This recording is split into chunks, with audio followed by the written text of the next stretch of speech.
tardes.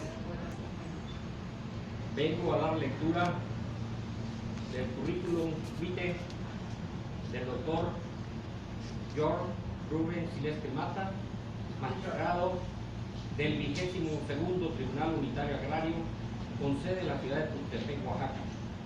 Pero antes quiero agradecer, a nombre de este foro de abogados y de estudiantes, su participación y aporte jurídico con su obra literaria intitulada Manual del Juicio Agrario.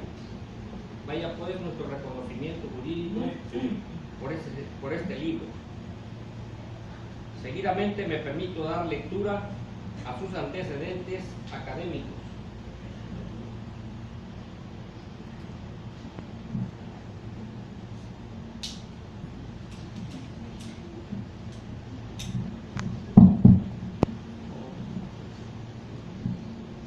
El doctor George Rubén Silesque Mata es originario de la ciudad de Puebla, estado del mismo nombre. En 1986 obtuvo la licenciatura en Derecho en la Benemérita Universidad Autónoma de Puebla. En el año 2005 cursó la maestría en Derecho Constitucional y Amparo en la Universidad Autónoma de Tlaxcala, con mención honorífica en la exposición de la tesis Proyección de los Tribunales Agrarios. En el año 2014 obtuvo el doctorado en Derecho en la Universidad Modelo Asociación Civil, graduándose con mención honorífica, postulando la tesis Análisis de la Justicia Ambiental y perspectivas para que la misma sea aplicada por un órgano jurisdiccional especializado. Diplomado en Derecho Indígena, Procesos Judiciales Federales e Introducción a la Función Jurisdiccional, impartidos por el Instituto de la Judicatura Federal. En el ámbito laboral, desde el año de 1993, ingresó a los tribunales agrarios con el cargo de secretario de Estudio y Cuenta en el Tribunal Unitario del Distrito 28º, en la ciudad de Hermosillo, Sonora, fungiendo sucesivamente como secretario de acuerdos tanto en dicho tribunal y en los tribunales unitarios del Distrito 37º en Puebla, Distrito 32 en Tuxpan, Veracruz, Distrito 34 en Campeche y 44 en Chetumal, Quintana Roo. En el año 2010 fue designado por el Senado de la República como magistrado adscrito al Tribunal Unitario Agrario del Distrito 44 en la ciudad de Chetumal, Quintana Roo, y desde el mes de septiembre del 2014 se encuentra adscrito como magistrado al Tribunal Unitario del 22º Distrito en la ciudad de Tuxtepec, Oaxaca.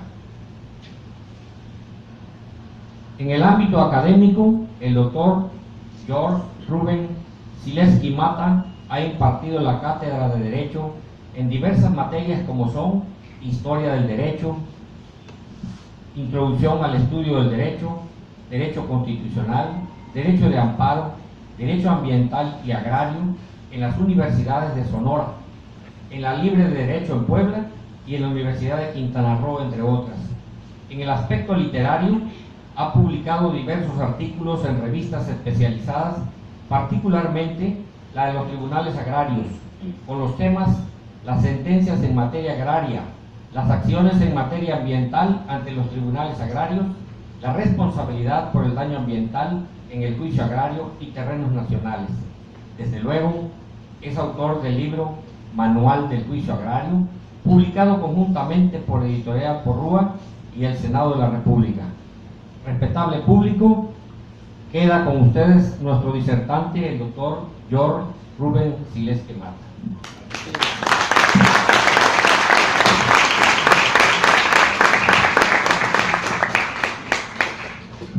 Muchas gracias. La verdad es para mí un honor estar con ustedes aquí en esta universidad. La verdad es que no soy mucho de quedarse sentado, pero quiero compartir con ustedes las experiencias paradito y así me hago ver. no acostumbro mucho a proyectar otras cosas, prefiero mejor proyectarme mi forma de pensar, mi forma de sentir. En este sentido, un maestro tiene que estar al frente, participando con el público, con sus alumnos, compartiendo sus experiencias y su sentir, ¿verdad? El conocimiento, pues precisamente puede estar en los libros, ¿no? Pero lo que más comparte uno cuando uno está en las aulas son las experiencias y el sentimiento. Y bueno, en ese sentido quiero estar con ustedes compartiendo mi sentir, por el cual primero tomo la decisión de escribir un libro de esta naturaleza y ese contexto en el cual me motivó para realizarlo. Yo soy, como ustedes habrán escuchado, egresado de una universidad pública que en ese tiempo, cuando yo estudiaba, era una universidad más de ala izquierda. Daban 4 o 5 cursos en materia de derecho agrario. Derecho agrario 1, derecho agrario 2, procesal agrario, clínica agraria. Y entonces, curiosamente, hay universidades actualmente que esta materia de plano la extinguieron de la currícula y se olvidan de una cosa muy importante. El territorio nacional, eso es muy importante, el territorio nacional, el 52% es propiedad social. Es propiedad de los ejidos y propiedad de las comunidades y de algunas colonias agrícolas.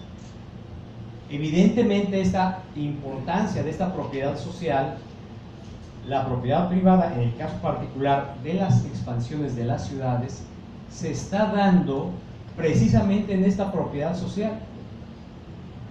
De tal manera que los conflictos no tienen la naturaleza de carácter civil, sino de naturaleza agraria. Esa es una cuestión importante. Otra cosa muy importante es que la materia agraria, pues es una materia netamente nacional. De hecho, el agrarismo se da en cada uno de los pueblos, en cada una de las naciones. Por nosotros, unos precursores, por ejemplo, ustedes lo saben, de los derechos sociales, y particularmente en el caso del derecho de los campesinos, consagrado en el artículo 27 constitucional. Pero lo más importante, ¿verdad? Reconocimiento que se da en la Constitución, pues no es nada más un simple reconocimiento que se dio de manera aislada, ¿no? Sino que ya deviene de un reconocimiento histórico desde la colonia de la propiedad de los pueblos originarios. Nuestra Constitución habla de un derecho originario, de una propiedad originaria de la nación, que somos todos. Pero es una idea francesa, ¿sí? Todos somos propietarios de las tierras.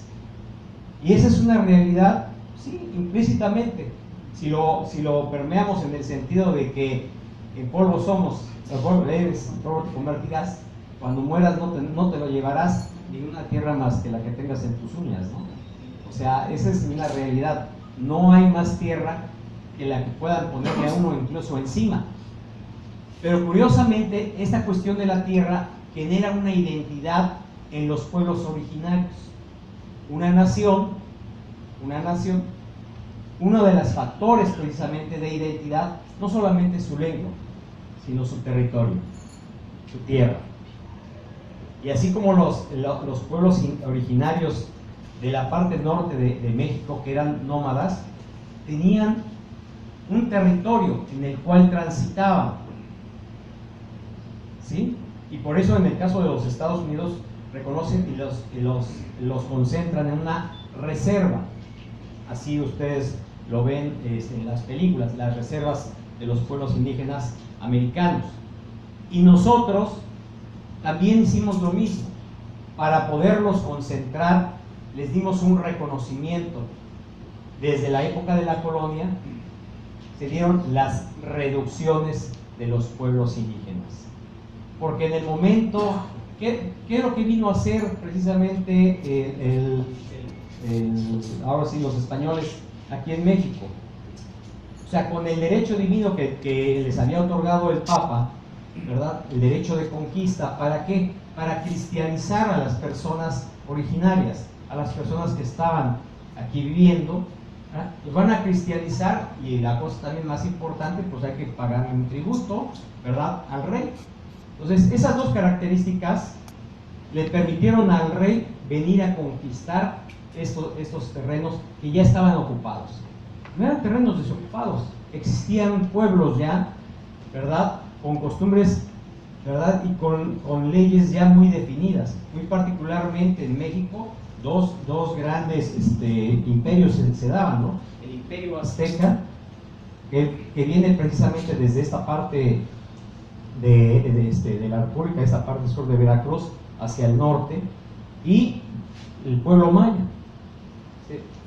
Y ese derecho que existía, que tenían ahora, cómo se regulaban ellos, esas ideas de propiedad, se transmiten, se traspasan a esta actualidad a través del derecho agrario. Nada más, esos pueblos originarios, toda la gente tenía una obligación de trabajar las tierras de carácter común. Había una obligatoriedad, ¿para qué? Para mantenimiento de los palacios, para el mantenimiento de los templos, para el mantenimiento de la milicia.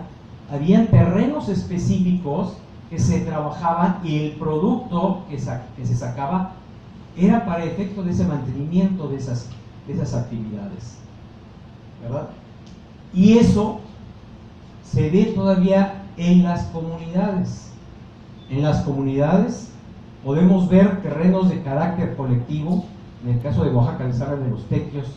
Tienen que ir a hacer tequio específicamente en áreas para el efecto de las fiestas, por ejemplo, populares, las fiestas religiosas.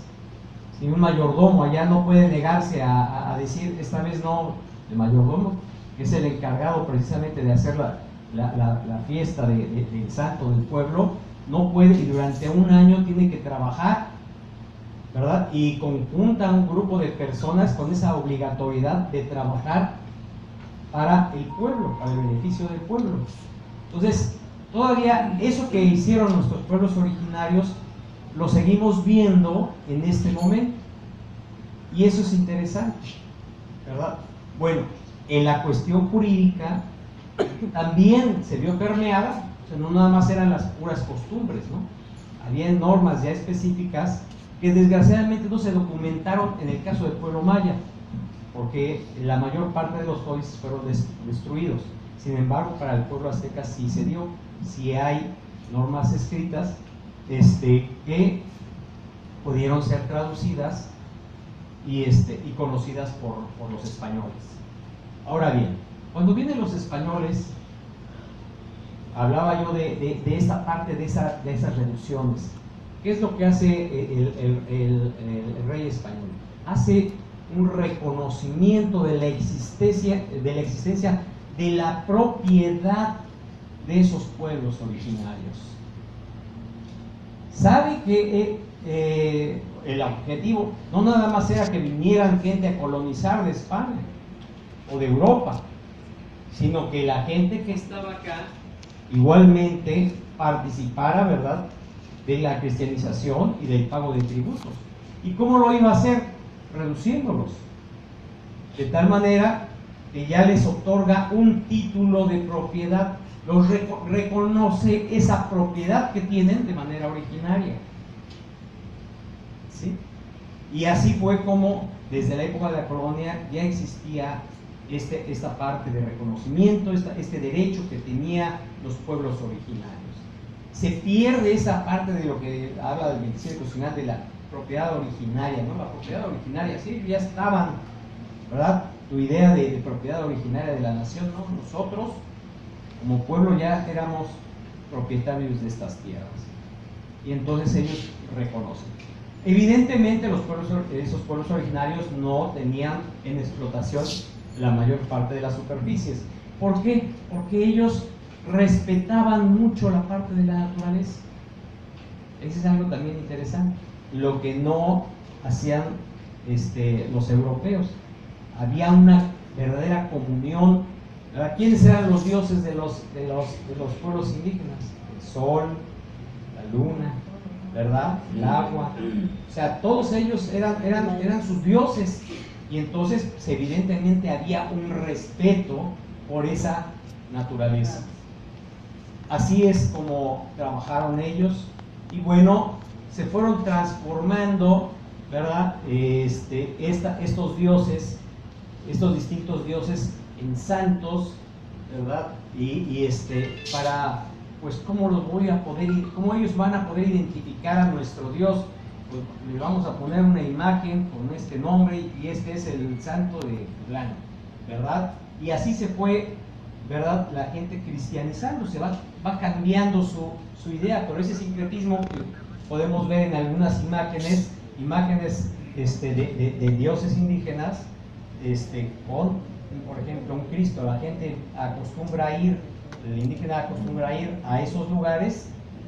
¿Por qué? Porque ahí era donde adoraban a los dioses. De hecho, desaparecen los templos indígenas y se construyen templos, pues en ese tiempo católicos, ¿no? Y bueno, así fue transformándose esta parte de nuestra historia de México, ¿no? Y cuando ya México es independiente, fíjense, desde esa época ya existían tribunales de indios. Cuando existían conflictos de propiedad entre algún español y algún grupo indígena, esos conflictos eran resueltos por tribunales de indios, así se les denominaba. Nada más que había siempre un problema, el problema de la lengua. Evidentemente, pues los pueblos indígenas hablaban sus lenguas naturales y los españoles, pues, el español, ¿no? De tal manera que al momento de la defensa de sus tierras, pues, no era sencillo.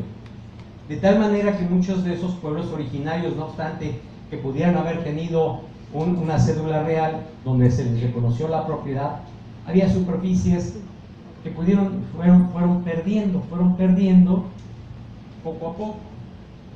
En la época ya de México independiente, sigue ese reconocimiento de ese derecho de propiedad de los pueblos indígenas. ¿Sí? O sea, se reconocen aquellos títulos que se dieron como cédulas reales en reconocimiento de esa propiedad. Sin embargo, aquí hay una circunstancia muy especial. Los pueblos indígenas actualmente incluso están equiparados como una sociedad, y eso lo vamos a ver un poquito más adelante. Son una sociedad, ¿verdad? Pero tenían una personalidad jurídica. Los que somos abogados conocemos que es importantísimo la cuestión de la personalidad jurídica para la defensa de las tierras, ¿verdad? O para la defensa en caso de las sociedades que tenga una persona. Si a ustedes se les ocurre demandar a una sociedad, pero esa asociación no tiene un reconocimiento legal, pues simplemente no hay forma de poderlo demandar, o no pueden ellos reclamar absolutamente nada porque no tienen personalidad jurídica, no es una sociedad legalmente constituida, ¿no? En el caso de los pueblos originarios tenían ese reconocimiento, ¿sí? Pero no tenían el reconocimiento de personalidad. Es por eso que hay una transformación muy importante en 1992. Pero bueno, me voy un poquito para atrás. ¿Cómo se fue perdiendo esa propiedad originaria? En la época ya de México independiente, ¿qué interés había? Desde el principio de la colonia había el interés de que la parte norte del país, ¿verdad?, lo mismo que la parte de la península, pues fuera ocupada por españoles. Y si no había españoles que quisieran irse a esas tierras tan áridas o tan difíciles, pues venían y se los daban a otros europeos que tenían ese interés, con la obligatoriedad de pagar, ¿verdad?, una cantidad, y les daban exactamente ese derecho de conquista en la parte norte y en la parte de la península. En la parte del centro, pues sí, los españoles podían tener un poquito de mayor control, pero en esas zonas, y es por eso que en su oportunidad el territorio de Texas pues era mayormente ocupado no por españoles, ¿no?, sino por ingleses, por otro tipo de personas que no le rendían pleitesías al rey, de tal manera que en su oportunidad dijeron, pues nosotros somos independientes, ¿no? Y así es como se pierde una buena parte del territorio nacional, lo que era la Nueva España, para después convertirse nada más en México como ahora lo conocemos. Esa es una transformación muy rápida que me interesaba darles a conocer, y esa parte de la identidad de aquellos pueblos originarios con el derecho agrario, con el derecho de propiedad. El derecho en sí, este derecho agrario, tiene su origen en el derecho civil, para lo que ya vamos conociendo, es el derecho de propiedad. Y todos los conflictos sobre los derechos de propiedad, específicamente o muy particularmente de tierra, ¿verdad?, nosotros le llamamos derecho agrario. Y bueno, este derecho agrario en distintos países tiene esa misma característica, todo lo relacionado con la cuestión de la agricultura. ¿Sí? Todas las tierras dedicadas al cultivo, ¿verdad?, o a la ganadería, la silvicultura. Entonces, todas esas tierras tienen el carácter, o están vinculadas al derecho agrario. Pero en México tiene la particularidad nada más de concentrar a la propiedad social. Y le llamamos propiedad social, ¿por qué? ¿Sí? Estamos hablando de que los ejidos y las comunidades son sociedades que requieren una protección. A partir de 1992 hay una transformación importante donde ya se les da de alguna manera la condición de adultos, ya, para que ellos puedan resolver todos los conflictos de su propiedad y puedan transformarla en propiedad privada si es que lo desean. Antes de 1992 no había oportunidad de que los pueblos pudieran transformar su propiedad social a propiedad privada. Solamente existía el procedimiento de expropiación, donde se extraía en una orden de gobierno de esa propiedad y se le entregaba para un beneficio de interés público.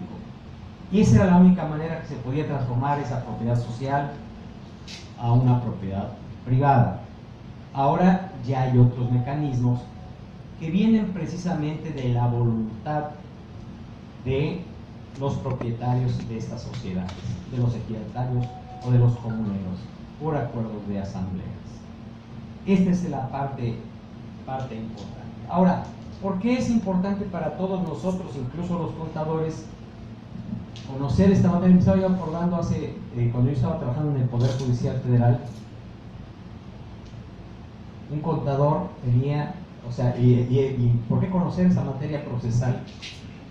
Un contador tenía un buen despacho y tenía algunos conflictos, obviamente, para inconformarse en el procedimiento para la imposición de las multas, etcétera, y tenía que acudir con un abogado.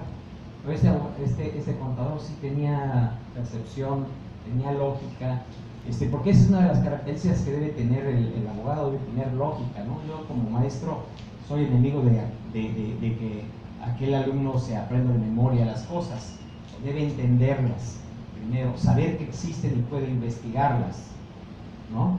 Y entonces, bueno, este contador, yo recuerdo que después interponía los juicios de amparo porque ya había entendido el procedimiento y le pegaba. ¿Por qué? Porque conocía la cuestión de fondo, conocía la cuestión de fondo de fiscal, y entonces pues nada más era conocer el proceso. Pareciera muy sencillo, ¿verdad? Pero sí, y sí tenía buenos resultados. Entonces, una gente que tiene una especialidad como un contador pudiera intervenir en un juicio, ¿verdad? En el caso de un juicio fiscal, ¿verdad? Y si no, incluso hasta el juicio de amparo, cuando ya tiene esta lógica. Bueno, este libro tiene ese interés, esa idea. Pues ya este es un panorama, como se dan cuenta, de lo que es el derecho agrario y esa importancia. Si hoy, la mayor parte, veo, son alumnos del día de área de contaduría, ¿verdad? Así es. ¿Hay agua? Bueno, por eso voy a manejar, buscando un lenguaje lo más sencillo para los contadores, ¿verdad? Pero que también les sea interesantes para los abogados. Bien, un juicio agrario en sí, ¿qué es un juicio? Y si alguien, cuando habla, el lenguaje es algo muy interesante, para los contadores también muy importante. El uso del lenguaje es vital. Me estaba yo acordando de dos amigos míos que son cómicos, los mascabrones, son poblanos, ¿verdad? ¿Y por qué han tenido éxito ellos? ¿Qué hacen ellos? Utilizan el doble lenguaje, ¿sí? Utilizan el doble lenguaje. Inmediatamente la gente lo entiende, se ríe y por eso han tenido éxito. Me acuerdo que en algunas dinámicas que hacían en algunos programas de televisión con otro que también, Videgaray y el otro La Estaca, por ejemplo, que también son tremendos para el doble lenguaje, ¿verdad? Pues se pusieron en uno y otro, y la verdad los mascarrones muy buenos. O sea, no pudieron nosotros tener la creatividad que tenían esas personas. El lenguaje es muy importante. El lenguaje para los abogados, nosotros vivimos precisamente de eso, de la palabra escrita y ahora de la hablada. Ahora la mayor parte de los juicios tienen una tendencia a la oralidad, y esta tendencia de la oralidad es importante porque lo que se busca es una rapidez en la solución de los conflictos, pero adicionalmente el propio juzgador esté atento de lo que se está escuchando. Desgraciadamente la capacidad económica del Estado mexicano pues no tiene como para poder responder de manera rápida y basta en esta necesidad que se tiene de juzgadores y de áreas y de todo el equipo indispensable para el desarrollo de la oralidad en todos los procesos. Es muy difícil, pero se está haciendo el intento, se está buscando precisamente ese intento de transformar para el efecto de tener la identidad. Es curioso porque cuando pasa nada más es por escrito, pues uno va con el abogado y dice, aquí fírmale acá, y lo presenta, y la persona dice, no entiendo nada de qué se trata. Sin embargo, cuando va uno a una audiencia, en la audiencia el juez habla con las personas, pues ya lo entiende, ya como que va entendiendo de qué se trata su problema, ¿no? Entonces, esa es la tendencia. Ahora, yo ahí preguntaba, ¿qué es el juicio? Y ustedes han escuchado, por ejemplo, que alguien perdió el juicio. ¿Sí? ¿Estamos? ¿Quién perdió el juicio? ¿Quién pierde el juicio? A ver, abuelo, ¿quién pierde el juicio? El loco. El que se desjuició. Así que la ventaja que los abogados no estamos locos, porque nosotros no perdemos juicios. Nosotros no pierden nuestros clientes, pero nosotros no. O sea, el que perdió es él. Yo lo asesoré, pero el que perdió es él, ¿no?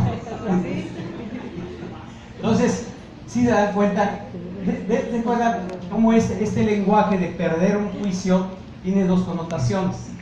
Uno, de aquella persona que en su raciocinio no tiene lógica, y la otra de lo que nosotros llamamos como los abogados el perder un juicio, cuando el proceso que se siguió de una controversia al final no le es favorable. Por eso es muy importante para nosotros saber qué es juicio. Y creo que para todo el mundo debería de saber qué es juicio, y esa parte está explicada en el libro. ¿Qué es juicio? Habla el concepto de juicio en un sentido amplio y en un sentido muy estricto, ¿verdad? Ya hablamos del sentido amplio, como por eso el lenguaje es muy importante y nos puede dar ideas muy amplias de lo que es, como también algo muy específico para los abogados, el entendimiento de que el juicio, ¿verdad?, puede ser toda esa parte del proceso que se sigue hasta la parte de la decisión final, o simplemente la decisión del juzgador. Él emitió su juicio, ¿sí? Él ya tomó su determinación, que significa dictó sentencia, ¿sí?, en un sentido más estricto. ¿Sí? Dense cuenta cómo esta parte del lenguaje es muy importante para los contadores, para los administradores, en general para el público. Es muy importante el uso del lenguaje, y para mejorar nuestro uso del lenguaje es importante la lectura. Si nosotros no leemos, pues no nos capacitamos, y cualquier tipo de lectura. Curiosamente hoy dicen que no se lee tanto, pero en esta época se lee más que lo que se leía hace 10 años. Pero el problema es qué información se lee. ¿Sí? Ese es el detalle. La información que leemos ahora es más vaga de la que realmente nos pueda nutrir como personas. Entonces, una recomendación es estar en constante capacitación de lo que nosotros queremos, de lo que nosotros necesitamos. Los contadores requieren también de tener cultura general. Los abogados, definitivamente. O sea, cualquier cosa que puedan leer es provechosa.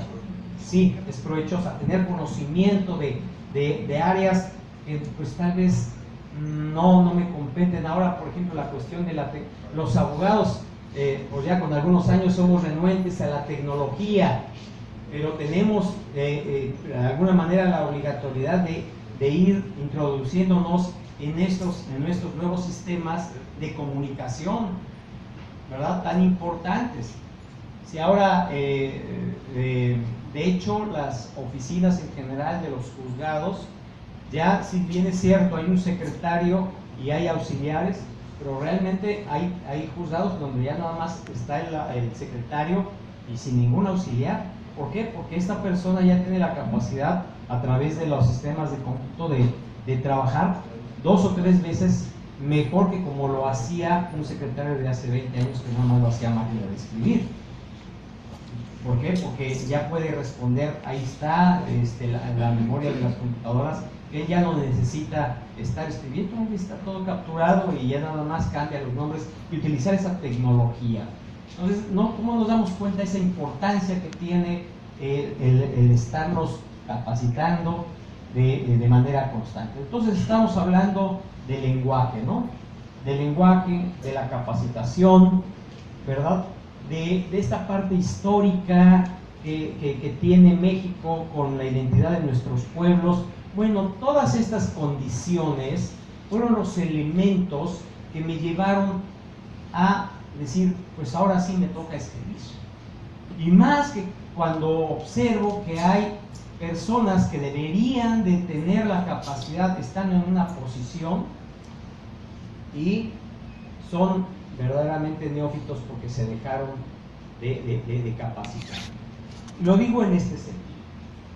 Este libro lo denominé Manual del Juicio Agrario. Originalmente tenía el interés de hacer un manual para los servidores públicos de los tribunales agrarios, porque veía que los propios compañeros de nuestra institución incurrían no solamente en unos errores, en unas barbaridades, y lo peor, en perjuicio de a quienes servimos. O sea, nosotros somos servidores públicos y nos debemos no al Estado, nos debemos a los verdaderamente que nos mandan, que son los campesinos. Trabajamos para ellos. Y entonces, si nosotros en un momento dado emitimos una resolución, un acuerdo incorrecto, no importa. Pero ¿qué afectación le estamos dando a aquellas personas? Porque ustedes lo saben. ¿Quiénes son las personas más pobres del país? ¿Los obreros o los campesinos? Los campesinos, definitivamente. Si ustedes van a comunidades que aquí en esta zona, también municipios que para trasladarse a una ciudad tienen que recorrer 3 horas de terracería o 4 con una camioneta privada, pero si hay transporte público, ¿cuánto tiempo se tienen que trasladar?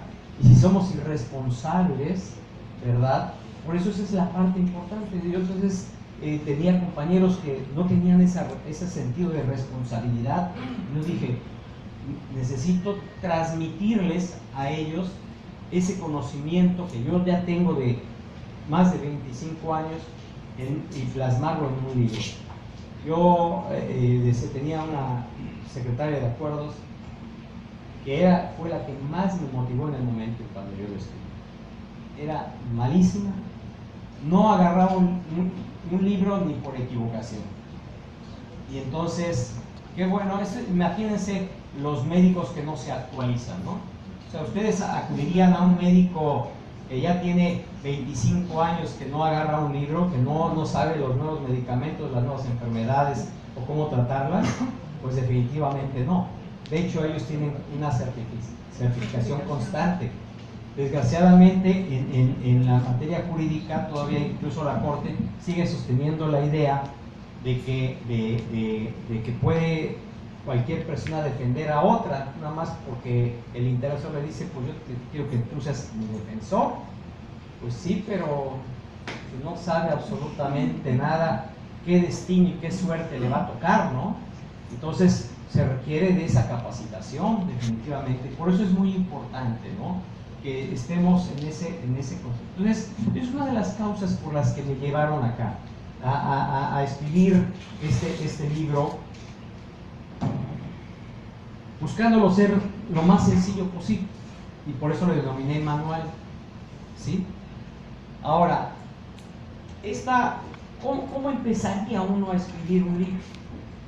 ¿Cuál sería la idea? Voy a escribir un manual. Y entonces, pues como dijera Jack el Destripador, pues vamos por partes, ¿no? Sí. Entonces, primero, ¿cuál sería lo primero? Pues los principios. ¿Cuál es precisamente la denominación de principio? Es lo primero.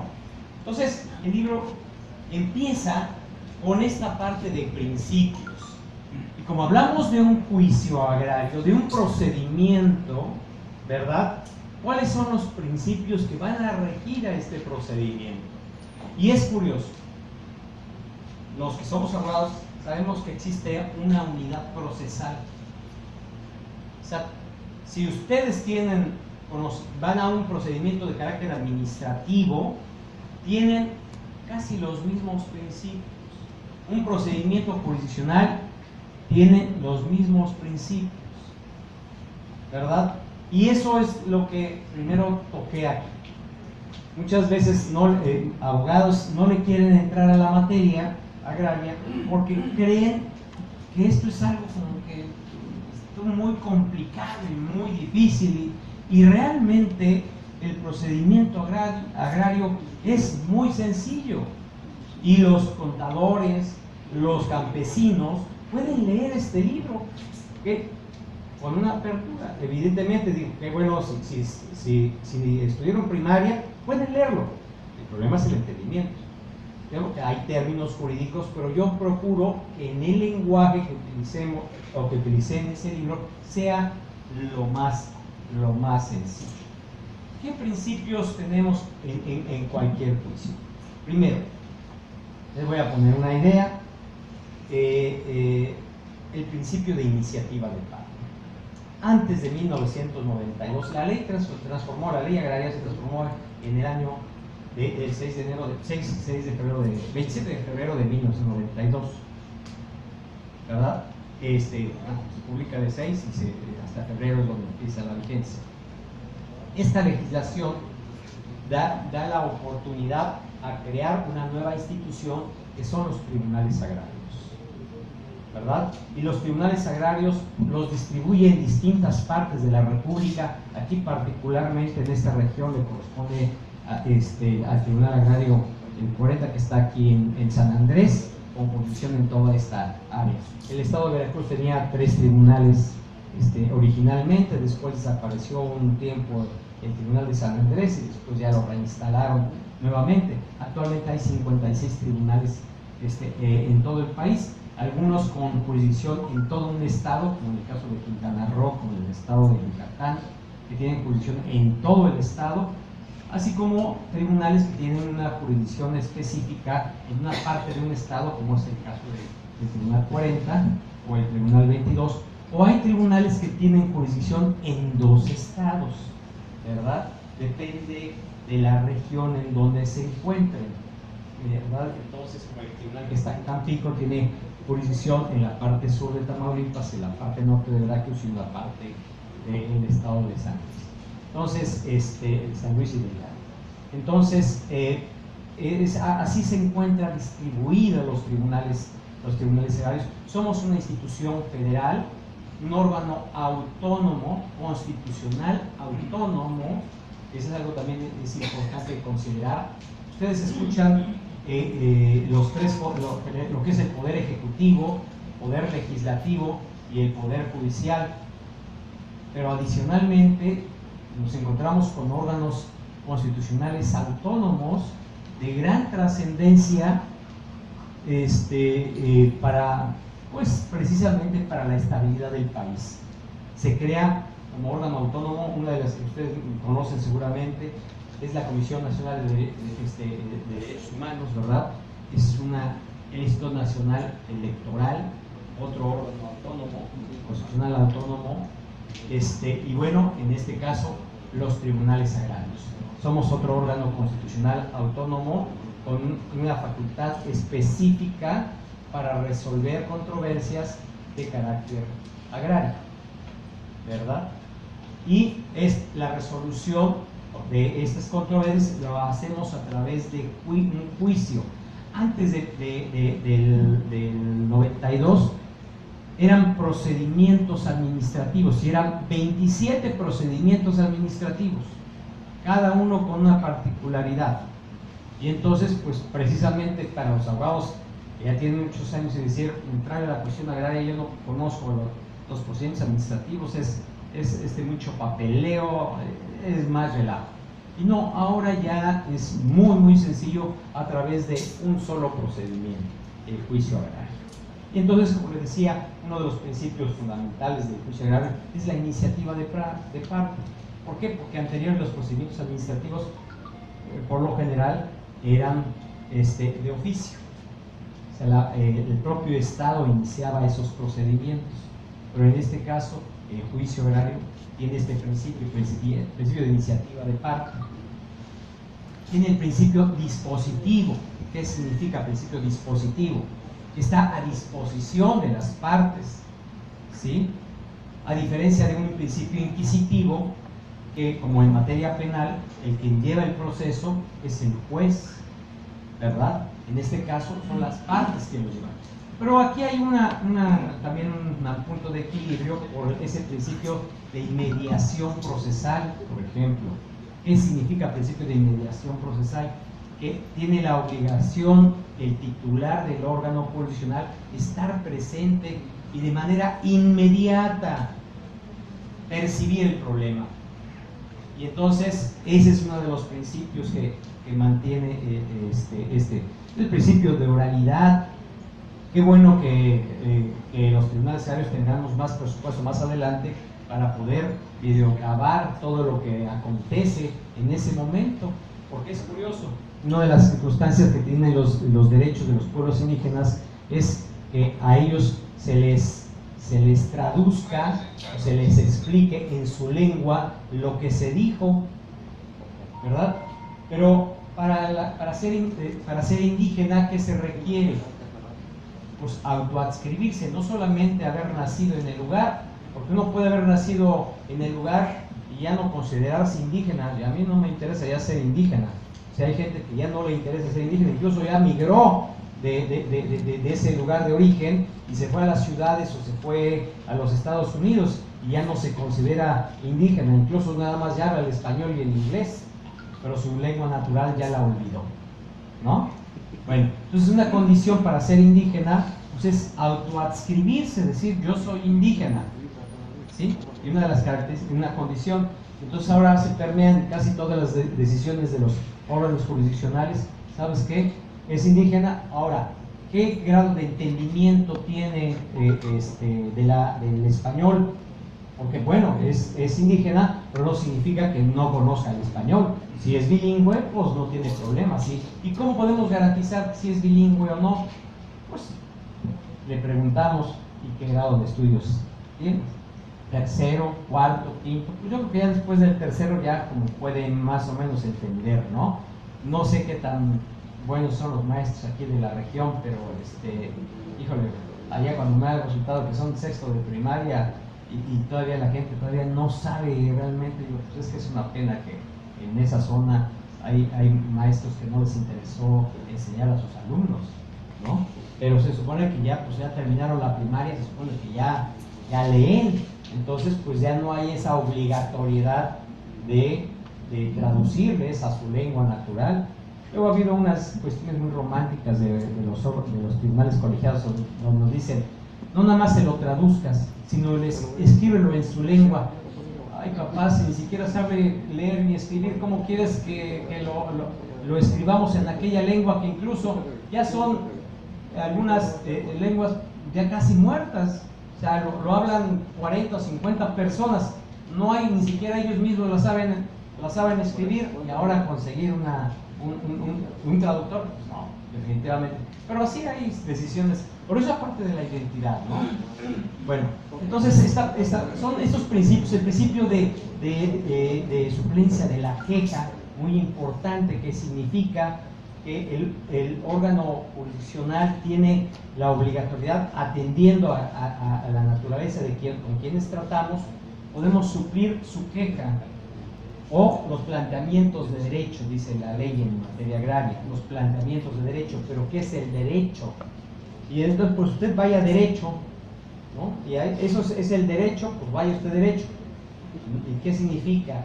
Ahí, bueno, sigue permeándose en una idea de ¿qué es el derecho? Es lo recto, ¿no? Lo justo, ahí.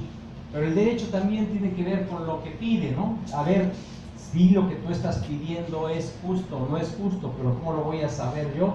Hasta que yo lo determine, lo resuelva. Pero entonces plantea la suplencia del derecho, ¿verdad? No es solamente de la norma jurídica. Te equivocaste, no es el 165, es el 164. No le sirve, ¿no?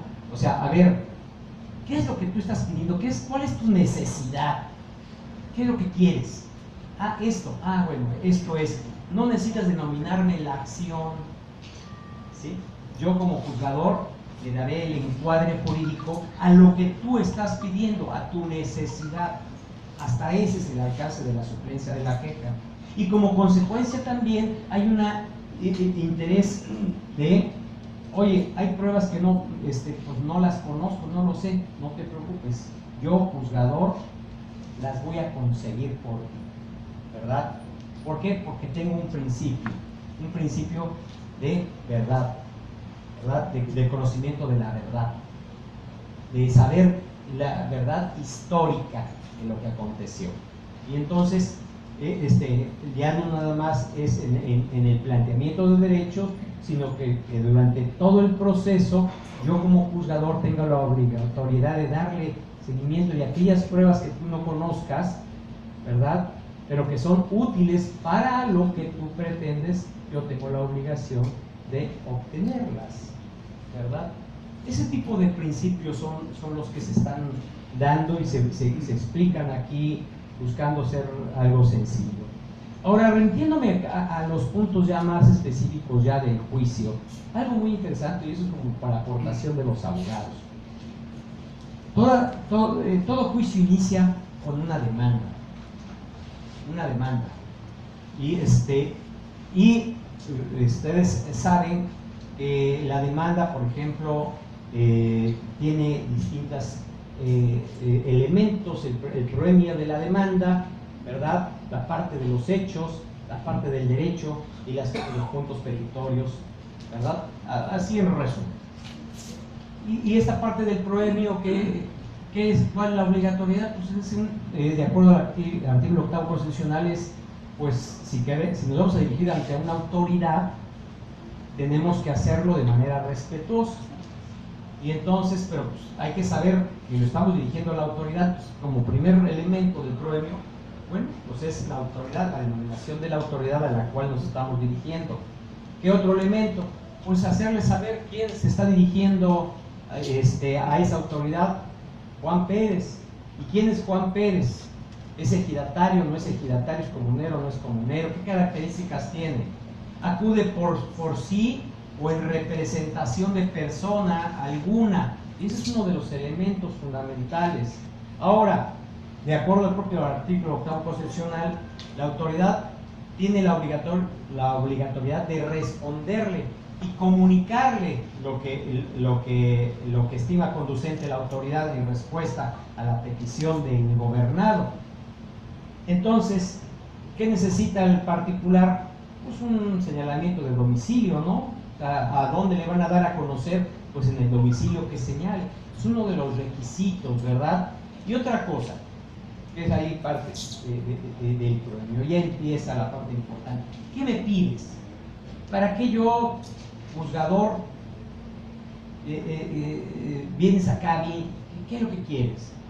Pido que una Secretaría de Estado o una institución o una empresa del Estado, como podría ser Petróleos Mexicanos, me está afectando en mis tierras.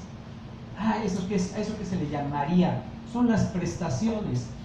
De acuerdo a la ley, hablan de que solamente cualquier persona puede acudir ante el Tribunal Agrario haciéndole saber lo que pide y la causa de pedido. Solamente lo que pide. Entonces yo pido la devolución de mis tierras. Yo no sé si su lenguaje es correcto, no es correcto. La obligatoriedad del juzgador es encuadrar precisamente esa, pero si tiene algunas inquietudes, para que no haya duda, sí le puede hacer una prevención, pero para saber verdaderamente lo que pide. En ocasiones pide cosas que son contrarias. O sea, por ejemplo, te pido una indemnización, pero además te pido la restitución. ¿Y qué significa? Son acciones contrarias, porque yo puedo condenar o a que te devuelva o que te indemnice, no a las dos cosas. Entonces son acciones contrarias, entonces obligan a una prevención, esas circunstancias. Pero bueno, ahí está lo que hablamos ahí, las cuestiones de los requisitos de la demanda. Otra parte, pues, es la causa de pedir. ¿Qué es la causa de pedir? La causa de pedir es: yo tengo derecho a mis tierras y a reclamar el pago de una indemnización. ¿Por qué? Porque por resolución presidencial fui dotado, fue ejecutada con tal fecha, y le da uno las razones por las cuales estima, ¿verdad? Es una narrativa de hechos de lo que pasó, y en un momento aquella empresa sin autorización mía se introdujo y está ocupando aquellas tierras. Le narra, ¿verdad?, de manera sencilla lo que pasó, los hechos. Algo muy importante: normalmente los abogados, yo lo he visto casi en todo el país, que dentro de la parte de la narrativa de los hechos expone su derecho, y es un error. O sea, expone los razonamientos, y eso genera mayor confusión, siendo con una técnica procesal más pulida. La parte del derecho, hay un capítulo específico de derecho, ahí donde exponemos por qué tu autoridad creo que eres competente, por qué yo tengo personalidad para promover el juicio, y para qué le decimos cuáles son los artículos que rigen ese procedimiento. Pues si la autoridad lo sabe, ahí es en ese momento que le digamos los razonamientos por qué estimamos que tenemos derecho. Ahí sí podemos hacer un razonamiento en el capítulo de derechos, no en el capítulo de hechos, que es muy común. Si ustedes se dan cuenta, yo le digo, porque yo cuando era también abogado postulante lo veía, y pues te agarras de un compañero, de un formato de un compañero, pues también lo agarras igual, ¿no? Pero en realidad ya con una pulcritud procesal, en realidad ahí es donde tendremos nosotros esta obligatoriedad, ¿no? ¿Qué circunstancia adicional? Bueno, y al final pues, le podemos decir, bueno, te pido que por favor pues, admitas mi demanda y que son peticiones, ¿verdad?, sobre el escrito específico, ¿verdad?, que está ahí explicado estas circunstancias y por qué, ¿verdad? Estos son elementos importantes. Otro elemento que aquí vemos, o sea, analizar los medios de comunicación que pasan dentro del proceso. Un medio de comunicación. ¿Cuáles son los medios de comunicación en un proceso agrario? Hay la obligatoriedad de comunicarse entre autoridades, ¿no? Y eso se hace a través de oficios. Pero si se hace de un tribunal a otro tribunal, le llamamos un exhorto, ¿verdad? Pero si es de una autoridad superior a una autoridad inferior, se le llama despacho, ¿sí, no? Y si es de la inferior a la superior, sería rogatorio. Bueno, ahí está explicado esos medios de comunicación de autoridades, ¿verdad? Pero como también el medio fundamental de comunicación, estábamos haciendo la equiparación del artículo 8º constitucional, donde la autoridad tiene la obligación de darle a conocer lo que resuelve, lo que acuerda, y entonces eso lo hace a través de notificaciones, así se les denomina. Y estas notificaciones, ¿cuáles son? ¿Qué tipo de notificaciones existen? La notificación, pues hay asuntos que no tienen tanta importancia para el interesado, y se notifica por estrados. En la tabla de avisos del tribunal, los estrados es una tabla de avisos que se ponen en los tribunales. Ese es un medio de comunicación del órgano jurisdiccional al particular de lo que acordó. Otra condición es precisamente la notificación de manera personal, ¿verdad? Y hay dos tipos de notificaciones personales, o bueno, en realidad es una donde es el domicilio procesal y la otra la que se realiza en el domicilio particular. ¿Cuándo se realiza en el domicilio particular? Solamente la primera vez.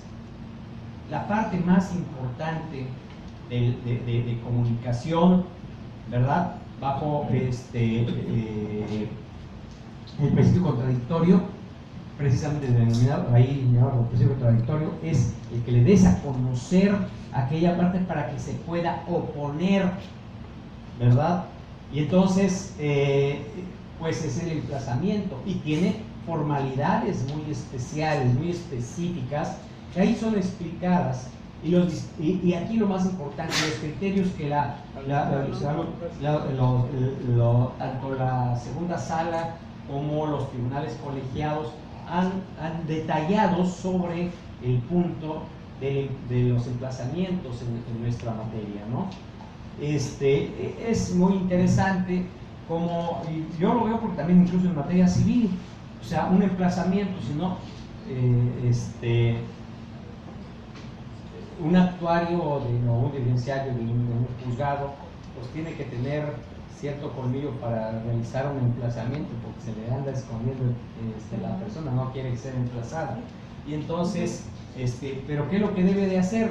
Pues primero cumplir con lo que establece la ley y tener cierta vida. En materia agraria, por ejemplo, si aquí no hay previo citatorio. O sea, en materia agraria no requiere de un citatorio, simplemente si lo encuentro, lo emplazo. Sé que es su domicilio, ¿y cómo me aseguro de que es su domicilio? Por ciertas condiciones, y debo dejar asentado que efectivamente estoy estoy convencido de que ese es el domicilio del demandado. Muchas veces se ponía eso por la nomenclatura oficial, por imagínense los pueblos, ¿no?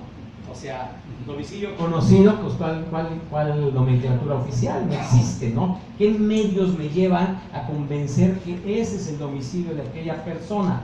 Entonces tiene que asentar esos medios. Y bueno, al final, si esa persona, imagínense, no habla el español, ¿cómo me comunico con ella? ¿Cómo le emplazo? ¿Cómo le doy a conocer que aquella le estoy emplazando? ¿Cómo le hace? Pues tiene que dejar asentado en el acta respectiva que es asistido por un intérprete, ¿verdad? Quien también firmará el acta respectiva. Esa persona no tiene credencial de lector. ¿Cómo lo identifico? Pues precisamente hay esa persona que va a identificar es él, efectivamente. Son elementos que ahí están explicados, que criterios de los tribunales colegiados han establecido sobre nuestro tipo de emplazamientos, pero son exactamente muy parecidos a los de la materia civil. No hay tanta diferencia, ¿verdad? Hay algunas particularidades que, como ahorita lo estoy señalando, por ejemplo, el caso de, ya me imagino que en materia civil, esa obligatoriedad de emplazamiento, cuando la persona no habla el español, ¿qué hace? Tiene que dejar asentado. Y eso es, aunque la ley no lo establezca, ¿no? Ya hay una norma constitucional que protege el derecho de los pueblos indígenas y de sus integrantes, de tal manera que hay esa obligatoriedad de parte de nosotros como funcionarios de hacer constar esas circunstancias, ¿no? Eso es lo que pasa con el emplazamiento, ¿no? Hay otro tipo de notificación que es a través de edictos. Bueno, la persona ya no vive, ya se desavecinó del pueblo y no sé a dónde está. ¿Qué puedo hacer? Bueno, pues no puedo dejar de manera indefinida el juicio hasta que a ver si localizo a la persona, ¿no? Ahí tenemos un tema ahí interesante, por ejemplo, el término de los desaparecidos, ¿no? Aquellos que, bueno, que también se dan en esta región, que de momento los levantan y ya quién sabe dónde están, ¿no? Y si hay constancia de que efectivamente se levantó ante la autoridad la circunstancia de su desaparición, ¿podrá servir o podrá ser eficaz un emplazamiento por edictos? O sea, aquí está ese tema interesante. No, pues es que se desconoce su paradero, dice la ley, y con eso pues emplázalo por edictos. Pues sí, pero hay un derecho ya sustentado precisamente por normas internacionales para aquellas personas que son desaparecidos para el efecto de defender sus intereses. Y entonces, y claro, también la legislación local habla de esa posibilidad, por eso tendríamos que acudir al representante, ¿verdad?, de aquella persona desaparecida. Entonces, pero todo eso lo tenemos que ir advirtiendo, ¿no? Construyendo poco a poco para que no haya